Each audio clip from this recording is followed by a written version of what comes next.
Jadi kamu tuh kalau habis baca buku nanti mandi, udah gitu kamu beresin bentar ya.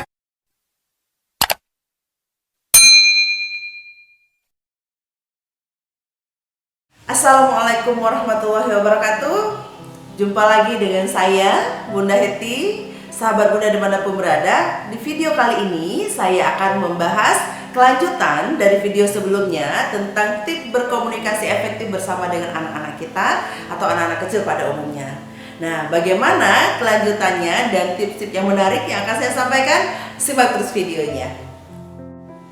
Oke, Ayah Bunda, kali ini saya ingin menyampaikan bahwa tips yang berikutnya adalah ketika kita berkomunikasi dengan anak-anak kita atau anak-anak kecil pada umumnya, maka berkomunikasilah dengan mendengarkan perasaannya.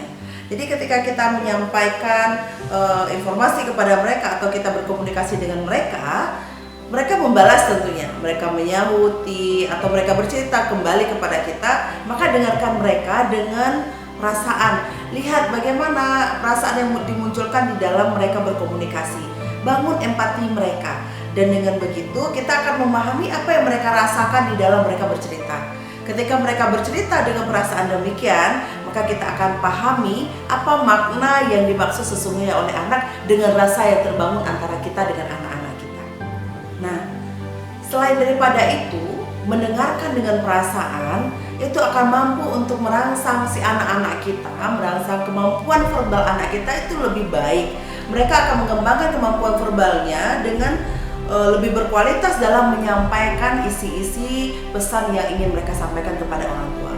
Dengan begitu, mereka akan lebih terampil di dalam berkomunikasi ketika mereka menyampaikan pada orang dewasa. Selain daripada itu, Ayah Bunda, ada beberapa hal yang memang perlu kita perhatikan supaya di dalam kita berkomunikasi dengan anak-anak kita, hal-hal ini tidak bisa kita lakukan.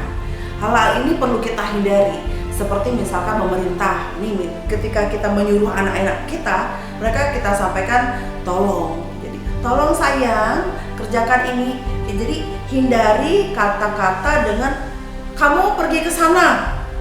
Nah, ambil ini. Itu adalah kalimat-kalimat perintah. Jadi, kalimat-kalimat perintah itu akan membuat si anak minder, dia tidak merasa bahwa dia mempunyai kemampuan untuk melakukan sesuatu.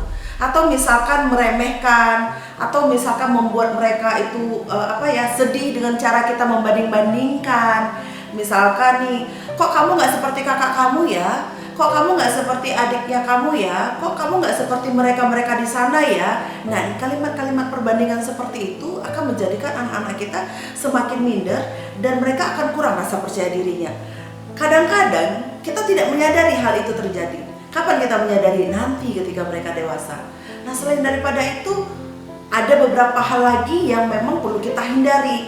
Misalkan dengan meremehkan mereka, menyalahkan, atau bahkan kita menasehati mereka dalam kapasitas mereka tidak bersalah. Kita menasehati untuk membuat mereka itu sabar, namun pada saat itu mereka tidak butuh nasihat, mereka butuh untuk dipahami. Misalkan ketika anak bertengkar dengan adiknya atau dengan saudaranya yang lain dan kita tidak berada pada kondisi itu, artinya kita sebagai orang tua tidak memahami betul bagaimana kondisinya.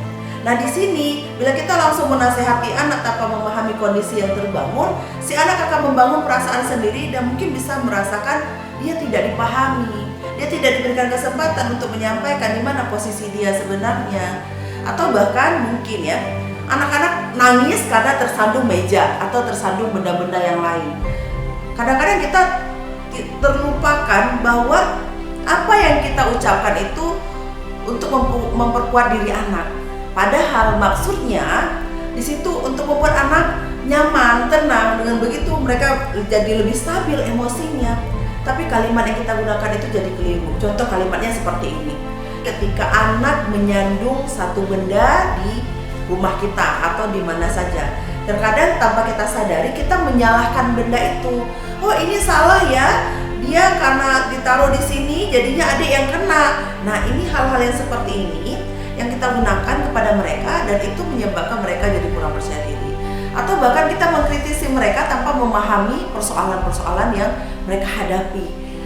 Ayah Bunda, kondisi-kondisi yang seperti ini perlu kita hindari. Kita perlu memahami terlebih dahulu anak-anak kita sebelum kita menyampaikan kata-kata dengan hal-hal yang tadi, menyalahkan, kemudian menasehati, memerintah. Menasehati perlu saya garis bawahi, boleh dengan kategori bahwa nasihat yang kita berikan itu pada proporsinya.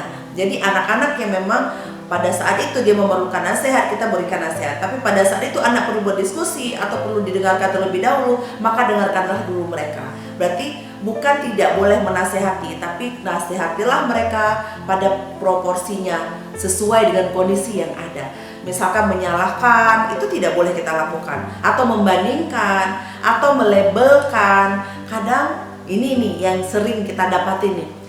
Kamu ya selalu begitu. Nah, selalu begitu kita tanpa sadar sudah melabelkan anak-anak kita. Melabelkan anak kita dengan kamu selalu telat bangun tidur, kamu selalu terlambat ke sekolah, misalkan seperti itu. Jadi itu menjadi label pada dia bahwa dia adalah anak yang malas bangun tidur. Dia adalah anak yang terlambat ke sekolah. Saya berharap bahwa ayah bunda tidak melakukan hal ini karena ini cukup berbahaya dalam pembentukan karakter dan kepribadian anak ke depan. Jadi ayah bunda, ingatlah bahwa gunakan kalimat-kalimat yang efektif kepada mereka dengan cara pahamilah dulu mereka dengan situasi yang terbangun sehingga semuanya menjadi lebih efektif.